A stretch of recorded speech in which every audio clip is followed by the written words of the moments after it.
My pal's getting married and mentioned it would be cool to have an arcade at the bar for folk to play.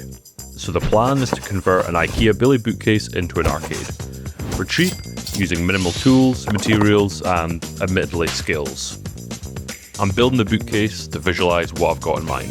The one thing I'm not doing is putting in the middle shelf that acts as support. Instead, I'm putting a piece of timber here so it doesn't get in the way of the control panel for the buttons and joysticks. I'm using a sheet of 9mm plywood to mount the screen, then I'm going to use 2 shelves to create a marquee at the top, another shelf for the control panel, and then 2 IKEA bookcase doors to hide the brains at the bottom. Today's sponsor GEEKOM have sent over their 2026 A5 Pro mini PC with an AMD Ryzen 7000 series processor. And that'll be powering all the arcade emulation along with a couple of more modern titles. Check out the link in the description to find out more. For the sake of a cohesive video, each section will be completed from the top to the bottom. First, the marquee. I've opted for an LED neon effect sign picked up on AliExpress, along with these 2 car speakers. Then I found this silly cheap amplifier to connect the speakers to the PC. Now the audio is not great with these cheap components, but my thinking is it's probably perfectly passable for plinks and plonks from Pac-Man. I made a wee exit hole for the wiring, and then on the other shelf I measured the placement for the signs and speakers, cut out the holes, and screw it all in.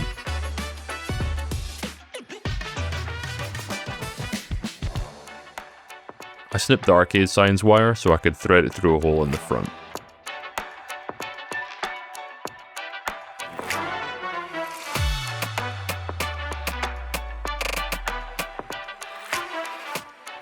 I then soldered the snipped wire back together, and that's the marquee complete.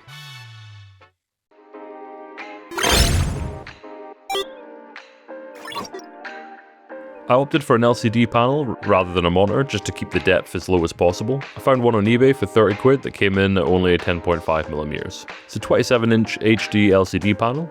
I then picked up a controller board, and that's what your usual ports you'd expect to see on it.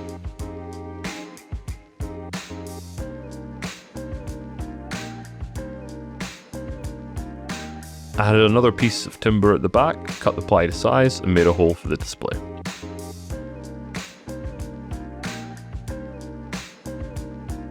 After a couple of adjustments here and there, it fit in eventually. As the plywood is 9mm and the display is 10.5, I printed out a couple of 1.5mm spacers and used the leftover ply to make a backboard. I made some shoddy cutouts for the ports, then I used some wood filler for the rough bits and mistakes I made on the way. Then I decided maybe this would get too hot and put some ventilation holes in it just in case.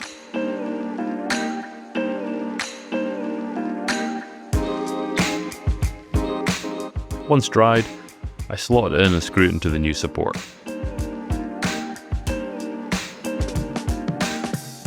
On the back of the unit, I screwed the controller board components from the LCD panel in.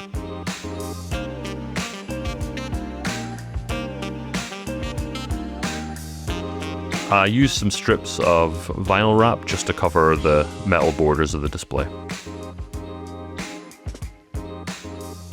To keep the panel in place, I ordered a sheet of acrylic online, cut to size with 4 drilled holes for mounting.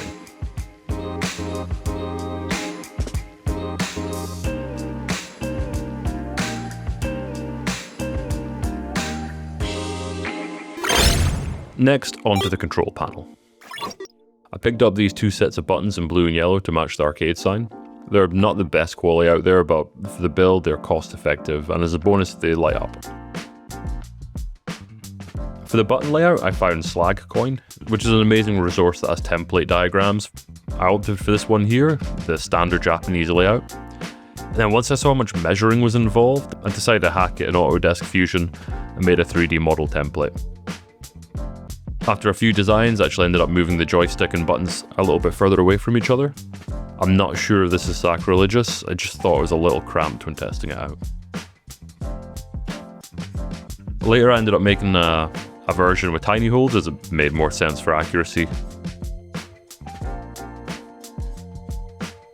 So using my template, I did my measurements and drilled the holes. This is when I realized my mistake. These shelves are far too deep for the buttons and joystick. And with no workshop or router, this wasn't going to work for me.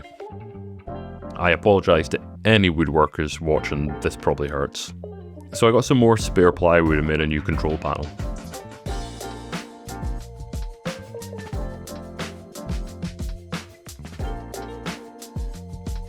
After some patchwork, I built a frame around the panel to give it some more resilience and points to mount it. Then I covered it in some vinyl wrap and cut the holes for the buttons.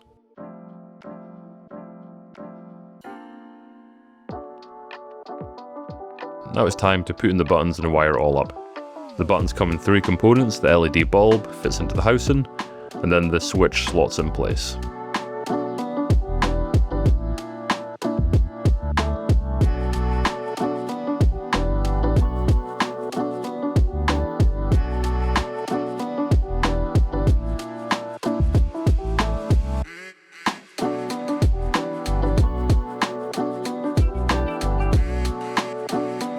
Then I wired the LED bulbs all together with included cables on the LED posts. Then the switch wires.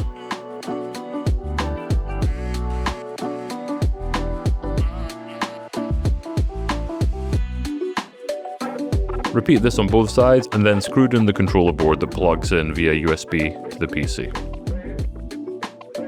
I plugged in all the blue and white switch buttons and then the black and red LED wires into the 5-volt plug. And then finally the joystick cable.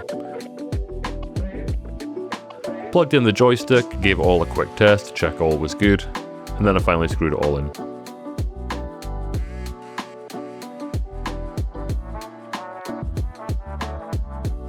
Next I need to place it in the bookcase, but first I'm needing to move my middle support a little bit higher to mount it, because I'm an idiot.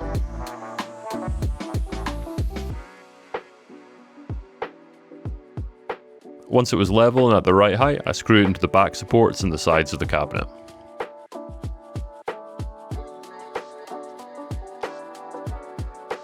For light gun games, I'm using these from SINDEN. The way they work is they've got a webcam that tracks how you're aiming using a white border around the monitor. I found a holster model online, printed it out, and then screwed them onto the sides.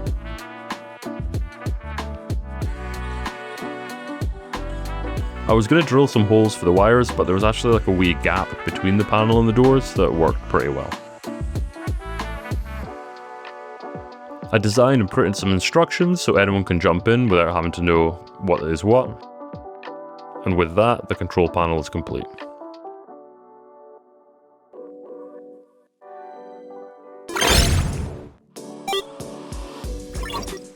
Today's sponsor, GEEKOM, sent over their A5 Pro Mini 2026 edition. It's their mini PC designed for long-term everyday use. Rather than extreme performance, its goal is to be a reliable, practical machine that people can comfortably use for years. It's got 16GB of RAM, a 1TB SSD, and it's powered with an AMD Ryzen 5 7530U. So this thing isn't made for AAA games, but it is perfect for this build, as it will easily rip through older emulated arcade games and even play some lighter modern games. It comes with a VESA mount, which is great, along with 2 USB-Cs and 4 USB-As, which is perfect for the 2 controllers and 2 light guns. It's also got 2 HDMI 2.0 ports, 3.5mm headphone jack, an SD card reader, and 2.5GB Ethernet. It's also really premium feeling with an aluminium shell. Check out the link in the description to find out more. Now to start off, I'm putting a wee lock on the door and using some cable ties with screw holes to secure everything together to make sure there's not any tension on the wires.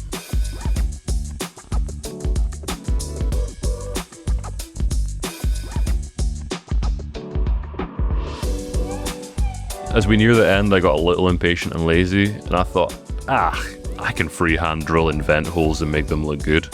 It looked awful. So after a lick of paint on the back, I quickly made and printed some vent covers to hide my shame.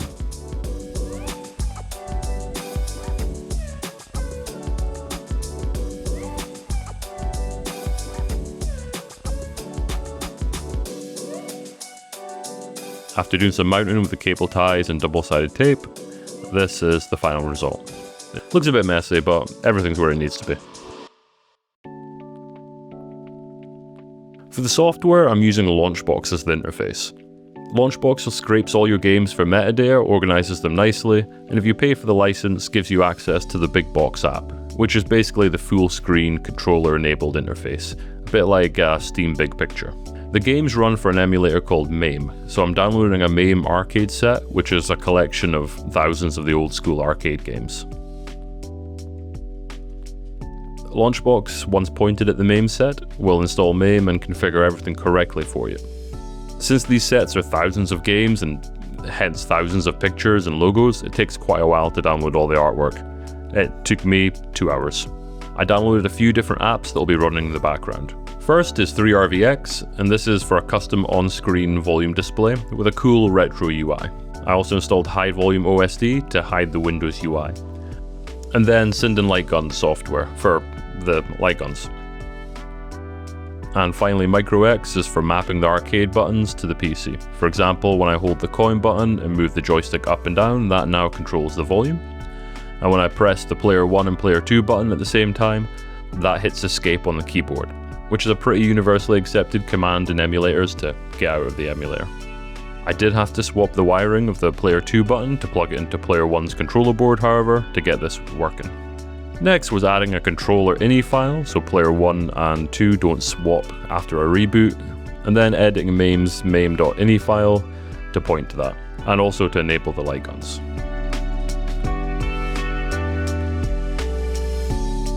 And then inside MAME, I just needed to configure all the buttons and the Lightguns in the input settings.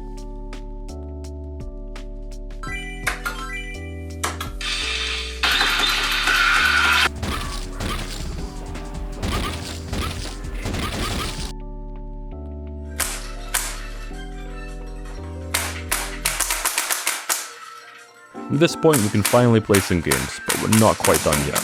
Last thing to do is sort out the interface. In Launchbox, I created curated playlists of classics and favourites. Then in Big Box, I installed a theme I like, and then set the default view to playlists for when the machine starts. Then I added all the software to start up at boot, and there we have it. A nice clean interface with a curated selection of games for the wedding that I know work and are kind of classics. Without this step, I think just having thousands of games on the device might give people choice paralysis at the wedding.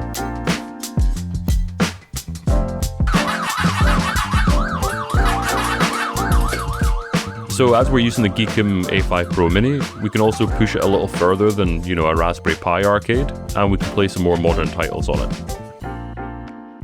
For Sackboy here, I had to turn down the quality to medium, so don't expect to play AAA titles on this thing, but it does just open it up a little bit more. I thought I could play Fall Guys on this, but you do need 2 joysticks for the camera controls.